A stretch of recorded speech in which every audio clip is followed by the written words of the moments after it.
السلام علیکم ورحمۃ اللہ وبرکاتہ۔ میں حافظ اشرف علی آپ کو اپنے چینل نور الہدایہ میں خوش آمدید کہتا ہوں۔ ایک ایسے نوجوان کی آپ بیتی جو دولت کے حصول میں ایک جادوگر کے شکنجے میں پھنس جاتا ہے، اور وہ جادوگر اس کو اپنے مذموم عزائم کے لیے، غلط انجام کے لیے استعمال کرنا چاہتا ہے، لیکن وہ جب منع کرتا ہے تو اس کا غضب ٹوٹ پڑتا ہے۔ اس کے اندر ایک ایمان کی چنگاری موجود تھی۔ وہ تمام غلط راستوں پہ چلنے کے باوجود ایک مسلمان گھرانے کا فرزند تھا۔ اس کے اندر نے کلمہ پڑھا ہوا تھا، کلمہ کی ایک چنگاری اس کے دل میں موجود تھی جو کہ اس کو غلط کام کے لیے آمادہ نہیں کر رہی تھی۔ جب اس نے منع کیا تو اس جادو طلسماتی طاقتور جادوگر نے، جو سفلی علم کا ماہر تھا، اس کے گھر کو تتر بتر کر دیا، اس کو گھر در بدر کی ٹھوکروں پہ لے آیا، اس لیے کہ وہ تمام راستوں سے تنگ آ کر اس کے مذموم عزائم کے لیے راضی ہو جائے۔ پھر وہ اپنی ایک عورت کو اس کی بہن کی شکل دکھا کر اس کے گھر تک پہنچا دیتا ہے۔ ادھر نیاز اللہ صاحب اس کو ملتے ہیں، اور نیاز اللہ صاحب جب اس کی مختصر آپ بیتی سنتے ہیں تو وہ بولتے ہیں کہ انسان ہی کے کام آتا ہے، اور زہر کا توڑ زہر سے ہی ہوتا ہے۔ اس کا ایک دوست تھا رامانندی، جو کہ وہ بھی کالے جادو کا ماہر تھا۔ اس کے پاس لے جاتے ہیں اور وہ اس کو یقین دلاتا ہے کہ میں بوریا چند سے اس مسعود کو، اس لڑکے کو آزاد کرواؤں گا۔ جب وہ اس کی جگہ پر رک جاتا ہے، اس کے کھنڈرات میں رہتا ہے، تو ادھر بوریا چند آ جاتا ہے۔ بوریا چند پھر اس رامانندی کو بھی ایک بوتل میں بند کر کے ایک گندے پانی کے گڑھے میں ڈال دیتا ہے۔ یہاں تک کہ آپ بیتی پہلے ہم قسطوں میں آپ تک بتا چکے ہیں۔ آگے اس کے ساتھ کیا ہوگا، کون سے سنسنی خیز حالات ہوں گے، کب تک ان حالاتوں سے وہ لڑتا رہے گا، کب تک وہ اپنے ایمان کو بچا کے رکھے گا، اور کب تک وہ اس ایمان کی طاقت کو آزماتا رہے گا۔ آئیے ہمارے ساتھ جڑے رہیں، آگے اس کے احوال ہم آپ تک پہنچاتے ہیں۔ وہ جوہر کے کنارے بیٹھے جاپ کر رہے تھے، نہ جانے کب اٹھ کے بھاگ گئے تھے۔ غالباً ان خوفناک چہروں اور خوفناک آوازوں نے انہیں ان کے جاپ سے چونکا دیا تھا، اور سب کچھ چھوڑ کے بھاگ نکلے تھے۔ کوئی بھی یہاں نہیں تھا سوائے بوریا چند کے، جو میرے سامنے کھڑا مسکراتی نگاہوں سے مجھے دیکھ رہا تھا۔ دیکھ لیا اپنے مددگار کا انجام، اب بول تو کیا چاہتا ہے، ہاں بول اب کیا کہے گا تو۔ میں نے کچھ کہنے کے لیے ہونٹ ہلائے، لیکن آواز حلق سے باہر نہیں نکل سکی۔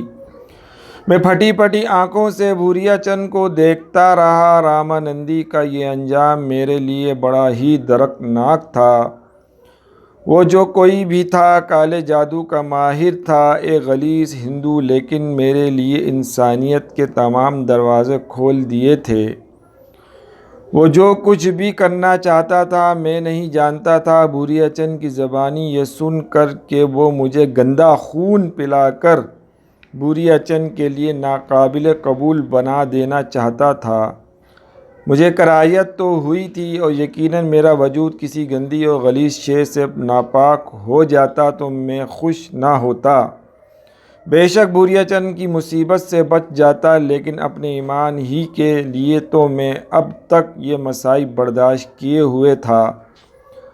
مجھے یقینی طور پر اس کا وہ کھیل اچھا نہ لگا، لیکن اس نے خلوص دل سے جتنا وہ جانتا تھا کوشش کر ڈالی تھی۔ بوریا چند کی زبان میں سمجھ رہا تھا، اور وہ جو کچھ کہہ رہا تھا میری سمجھ میں آ گیا تھا، لیکن اس کے باوجود مجھے رامانندی کے اس انجام کا افسوس تھا۔ بوریا چند میرے قریب آیا اور اپنی اس مکروہ مسکراہٹ کے ساتھ بولا، عقل آ رہی ہے اب شاید سمجھے؟ ارے چنتا کا ہے کرے ہے بٹوا،